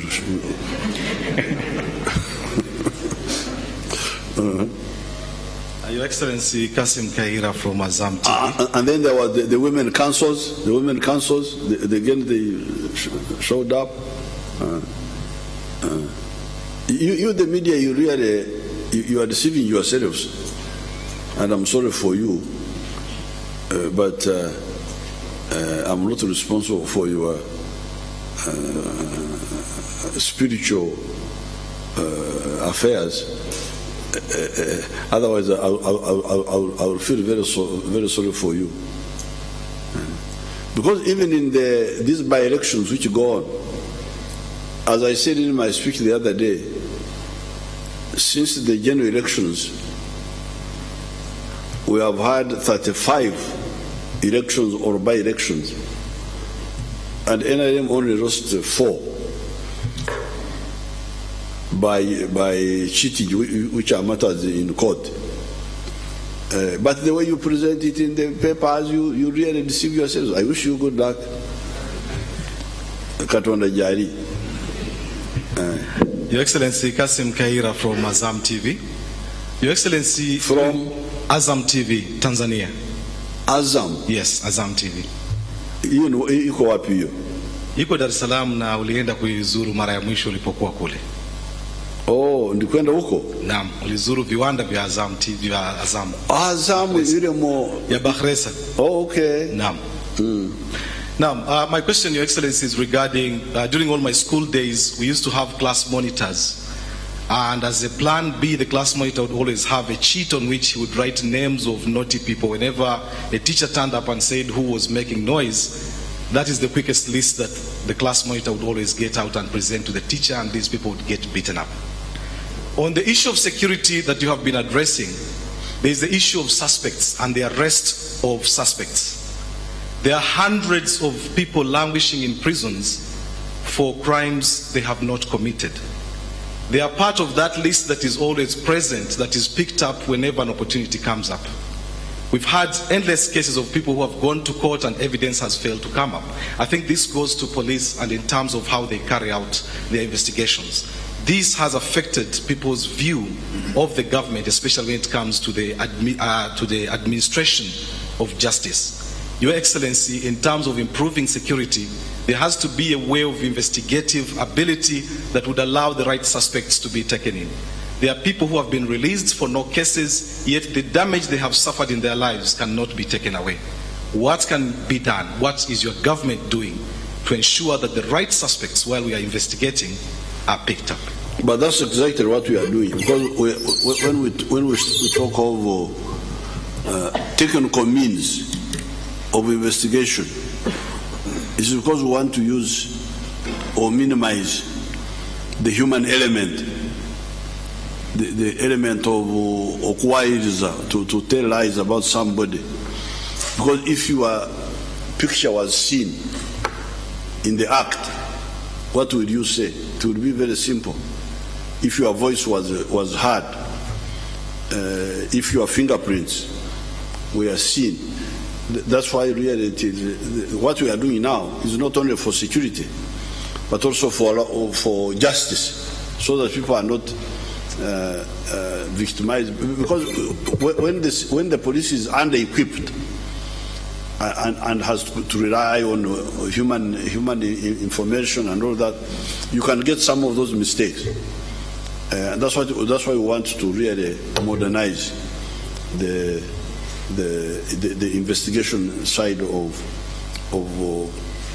dealing with crime and of dealing with security. Thank you. Thank you very much. Excellent. I have also a question. You want to ask a question? Your Excellency, that this particular journalist traveled all the way from Lira to attend this press conference. Okay. He requests, Your Excellency, I left Lira at 5. I always follow you everywhere you go, but they always lock me out. Okay. Now, I'm called Jimmy Uhuru. I'm a proprietor of a radio station. So I act as a journalist. I do all the work at the station. You are the one who I hosted you even in Lira. You are a good man. But you promised me, but I've never. My promise was not fulfilled. No. I wanted you to reward me openly, Your Excellency, for the job well done. To encourage some of these journalists also to be professionals like me. What we agreed will be done. What was your question? My question is, it's more of a suggestion. Of recently, I heard people talking about police not being well equipped. Police, we no longer see police having big motorcycles to chase after these thugs who are murdering Uganda. So I would suggest if you could get police should be equipped with big motorcycles. Of recently, some members of parliament came up with a suggestion of having a lead car to escort VIP personalities. But I had a suggestion, Your Excellency. These modern double cabin pickups, they are more comfortable than even the Pajeros these MPs are using. Why don't we give them, or they buy these double cabin pickups and they put their 2 policemen at the back? That would cut cost. Then secondly, so many taxis are in Kampala and motorcycles. You cannot tell which border operates from which stage. Even taxis only have numbers. But when you go to Europe, they'll tell you Kampala to Ntinda, route number 1. Kampala to Bwaise, route number 2. Why don't these taxis be given such numbers? Whereby, because the Wananchi, they are not keen at looking at number plates. See? So I would suggest, let these taxis have routes, numbers put on them. Borders, let us have colors. Whereby, if an incident happens like that, you can stop and ask, who did this? Then you say, oh, it was a red border. Red border belongs to which state? Wandegas area. A blue border belongs to which area? Ntinda area. I think this would really help us. Then another problem I have with CCTV cameras, I would suggest let them be installed in suburbs, because most of these killings are not done within the city centers where these cameras are being installed. If these cameras are put in suburbs like the Bulengas, Natete, Bwaise, those are densely populated areas. this camera will serve its purpose. And I don't know if it can work at night because of the night vision. You see, because you might find the ones they have imported, they are fake cameras. You just see it there and they are not doing anything.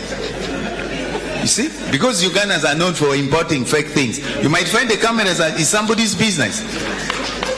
So if Ugandans are supposed to import these cameras, let URA waive taxes on these cameras so that people can import in these cameras freely.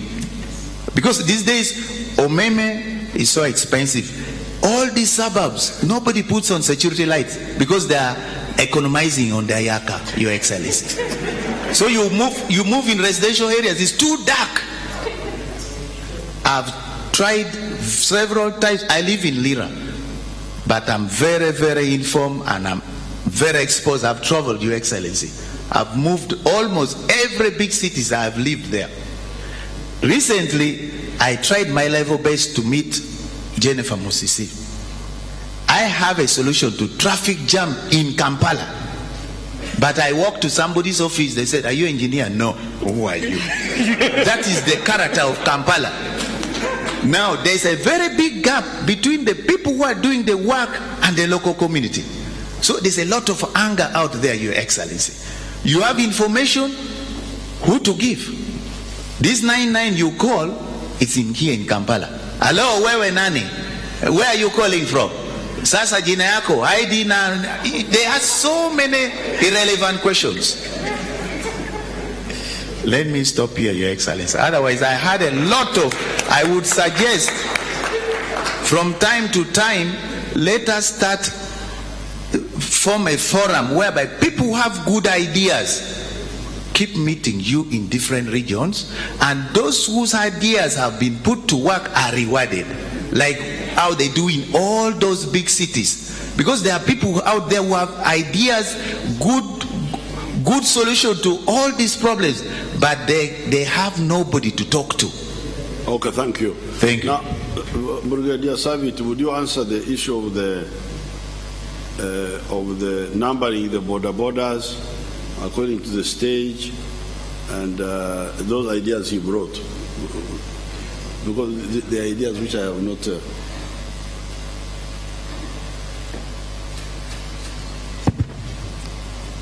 So color coding is a very good idea for borders. I think we shall have to sit with the proprietors and we see how we can put it into...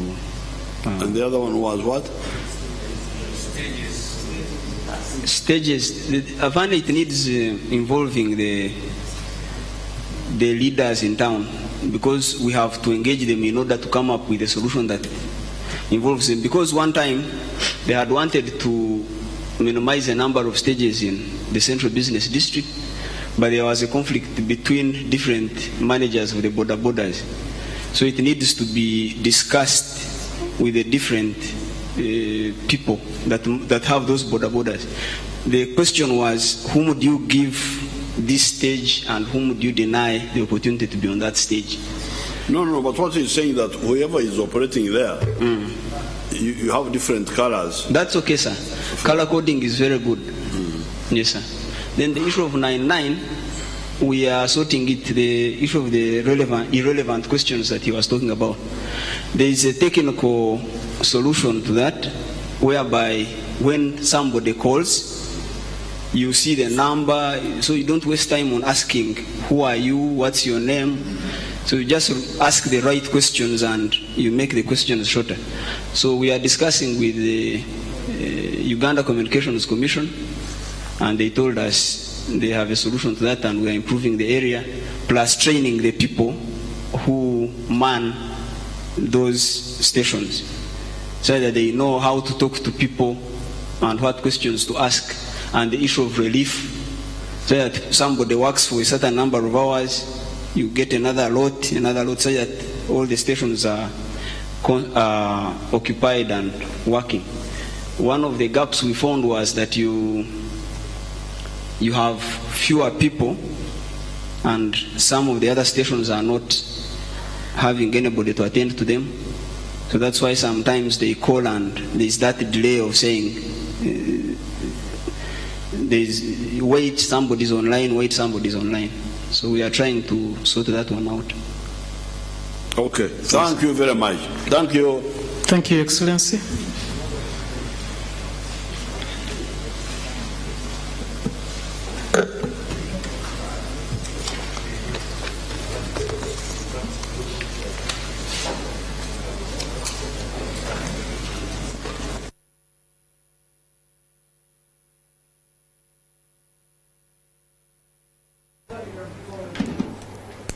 All right, the President of Uganda, Yoweri Kaguta Museveni, of course, has just concluded his second speech to the nation, and of course this was particularly targeting security, and he did mention several ways that he's coming up with, of course, with his security agencies to ensure that there is much more vigilance created amongst the public and to fight crime in the public. Of course, he also, does mention that in the rural areas, security there is very much tight as compared to, people here. And he said, of course, in the public areas or in urban areas, people have given up on vigilance.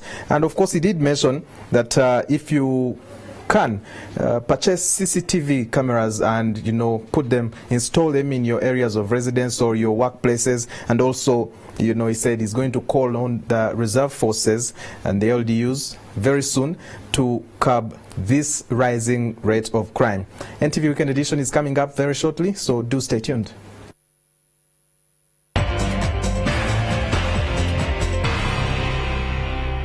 Coca-Cola test the feeling ya kutusako na nyini chimana zino gravity omutuju mwembuzi za kutude concert Gabiri mubiri September weekend over again Jabulusa Kumutuano kumu ne VIP mitwala ebiri Olungabiri musatu September agene kusamente chigungu Gabiri musamu September Rockies Beach indi Gabiri munana Eden Service Park iwaise Gabiri mwena Central Beach mkono Asali kwa iwe Masaka Chimana zino sente chimana zino Inatela wana energy nazi chimie Inatela mtusu wako Jumai Property Consultants Proud Africa Lager. Live every moment. Coca-Cola. Everything you can want. Humble management.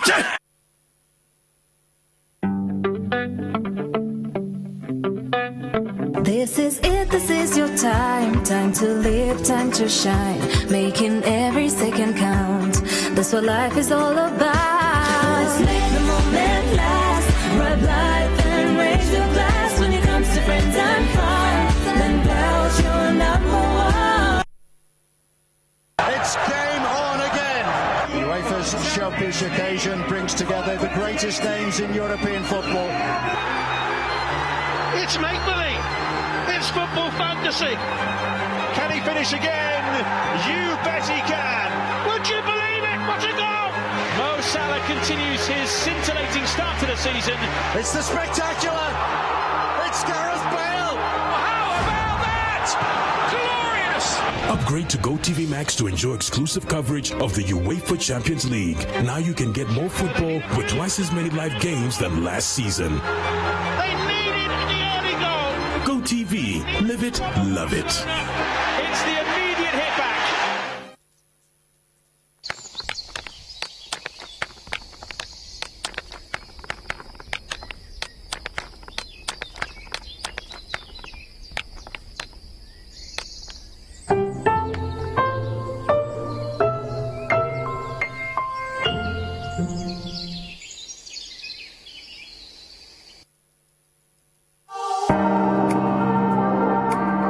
Fact.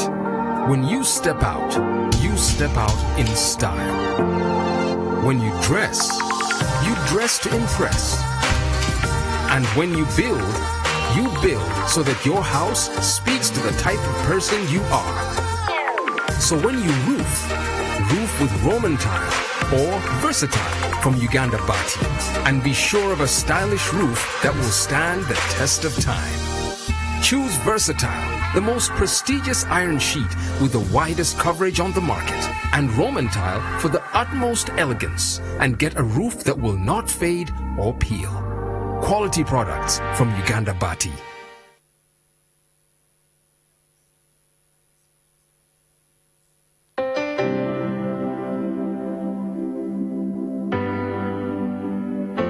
With DFCU Quick app, you can still pay your bills without interrupting your family time. Download the DFCU Quick app on Google Play or the App Store and access your account on your smartphone at any time, wherever you are. Switch to DFCU Quick Banking and experience how we're making more possible for you. DFCU, with pleasure.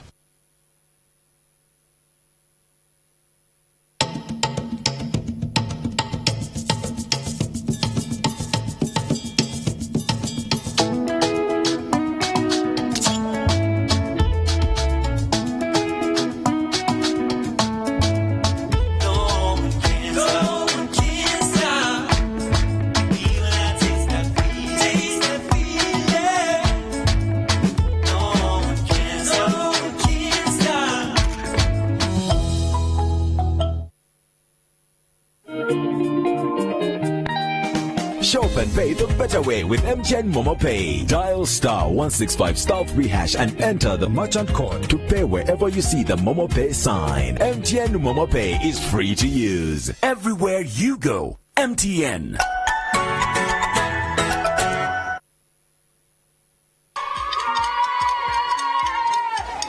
My name is Anita. I am in P6.